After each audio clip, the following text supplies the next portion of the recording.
रात के लगभग 11 बजे थे। बारिश हो रही थी और पहाड़ों के बीच एक पुराना टूटा फूटा फॉरेस्ट रेस्ट हाउस खड़ा था। 4 दोस्त आरव, करण, मीरा और तन्या ट्रैकिंग करते हुए रास्ता भटक गए थे। फोन में नेटवर्क नहीं था और वापस लौटने का रास्ता भी अंधेरे में दिख नहीं रहा था।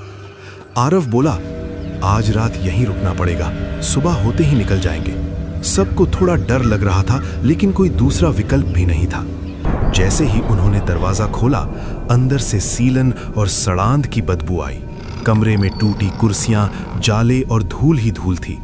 मीरा ने टॉर्च से चारों तरफ रोशनी डाली और बोली, लगता है सालों से कोई यहां नहीं आया। तन्या ने मजाक में कहा, या फिर जो आया वो वापस नहीं गया। सब हंस पड़े, लेकिन वो हंसी ज्यादा देर नहीं टिकने वाली थी। कुछ देर बाद करण को फर्श पर एक पुराना लकड़ी का ढक्कन दिखा। उसने उसे उठाया तो नीचे तहखाना था।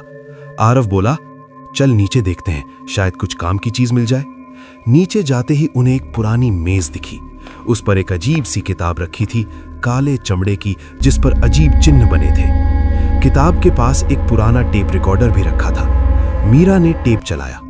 रिकॉर्डिंग में किसी आदमी की आवाज थी। अगर कोई ये रिकॉर्डिंग सुन रहा है तो तुरंत यहां से भाग जाओ।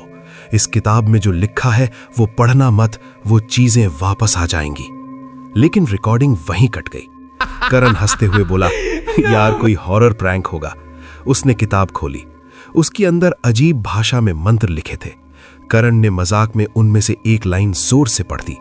कुछ सेकंड, कुछ नहीं हुआ। फिर अचानक तहखाने की लाइट झपकने लगी। ऊपर से दरवाजा अपने आप जोर से बंद हो गया। तन्या डर गई, ये किसने किया? कोई जवाब नहीं। अचानक कमरे में ठंडी हवा घूमने लगी, जैसे कोई अदृश्य चीज उनके चारों तरफ घूम रही हो। कुछ मिनट बाद सब ऊपर आ गए, लेकिन माहौल बदल चुका था। मीरा खिड़की के पास खड़ी थी और बाहर अंधेरे जंगल को देख रही थी। आरव ने कहा, मीरा सब ठीक है? वो धीरे धीरे उसकी तरफ मुड़ी। उसकी आंखें पूरी काली हो चुकी थीं और उसके चेहरे पर एक अजीब डरावनी मुस्कान थी। वो अचानक बहुत अजीब आवाज में बोली, तुमने हमें जगाया है। अगले ही पल मीरा ने इतनी तेज चीख मारी कि पूरा घर गूंज उठा। करण घबरा गया, ये क्या हो गया इसे? मीरा दीवार पर ऐसे चढ़ गई जैसे गुरुत्वाकर्षण ही नहीं हो। उसकी आवाज अब कई आवाजों जैसी लग रही थी।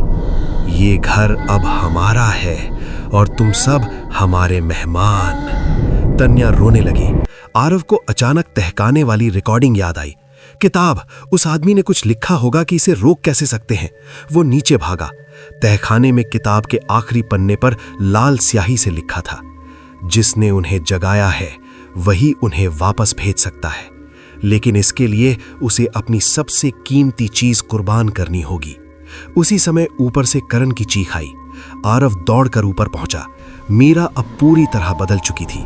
उसका शरीर ऐसे मुड़ रहा था जैसे हड्डियां टूट रही हों, लेकिन उसे दर्द नहीं हो रहा था। करण जमीन पर पड़ा था और मीरा उसकी तरफ बढ़ रही थी। आरव समझ गया, अगर अभी कुछ नहीं किया तो सब खत्म। उसने किताब उठाई और वही मंत्र उल्टा पढ़ना शुरू किया। कमरे में तेज हवा चलने लगी। खिड़कियां टूट गईं। मीरा जोर जोर से चिल्लाने लगी, रुको वरना तुम भी हमारे साथ आ जाओगे। लेकिन आरव मंत्र पढ़ता रहा। अचानक जमीन फटने जैसी आवाज आई और काले धुएं की तरह कुछ मीरा के शरीर से बाहर निकलने लगा। लेकिन उसी पल किताब के आखिरी शब्द चमकने लगे। आरव को समझ आया, कुर्बानी अभी बाकी है।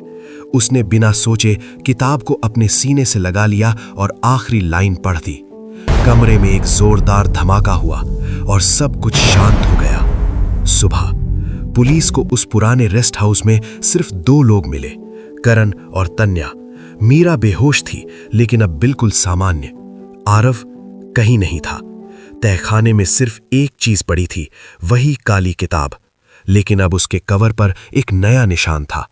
ऐसा लग रहा था जैसे किसी इंसान का चेहरा चमड़े में दबा हुआ हो, और किताब के अंदर एक नया वाक्य लिखा था, अब वो भी हमारे साथ है।